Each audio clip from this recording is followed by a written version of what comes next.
கோலி talk Kollywood news.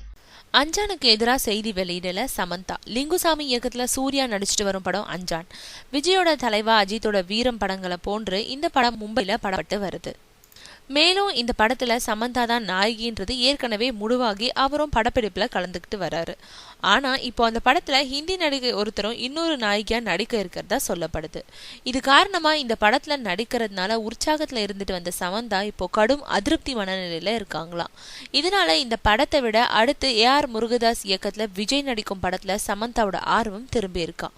இந்த நிலையில சினிமாவில தனக்கு பிடிக்காத விஷயங்கள் எங்கு நடந்தாலும் அது பத்தி தன்னோட ட்விட்டர்ல சமந்தா கருத்து சொல்லிட்டு வரும் நிலையில அஞ்சான் படத்துல இன்னொரு நாயகி இருப்பது பத்தி சமந்தா தரப்பு அதிருப்தியான தகவலை வெளியிட்டுள்ளதாகவும் இணையதளங்கள்ல சூடான செய்திகள் உலவிட்டு இருக்கு. அதுல படநாயகன் சூர்யாவோட தலையீடு காரணமா சமந்தாவை ஓரம் கட்டிட்டு இந்தி நடிகை இறக்கிறதாகவும் சொல்லப்பட்டிருக்கு. இதனால அதிர்ச்சி அடைந்த அஞ்சான் டீம் சமந்தா கிட்ட இது பத்தி கேட்டபோது, எனக்கும் அதுக்கும் சம்பந்தம் இல்லை, நான் தமிழ் சினிமாவுக்கு வர்றதுனால புகைச்சல்ல இருக்கும் யாரோ தான் இப்படி வதந்தி பரப்பி விட்டுருக்காங்கன்னு கற்பூரத்துல அடிச்சு சத்தியம் செய்யாத குறையா சொல்லிட்டு இருக்காங்களாம். அதோடு இனி ட்விட்டர்ல கருத்து பரிமாறுவதையும் நிறுத்த போறாங்களாம் சமந்தா.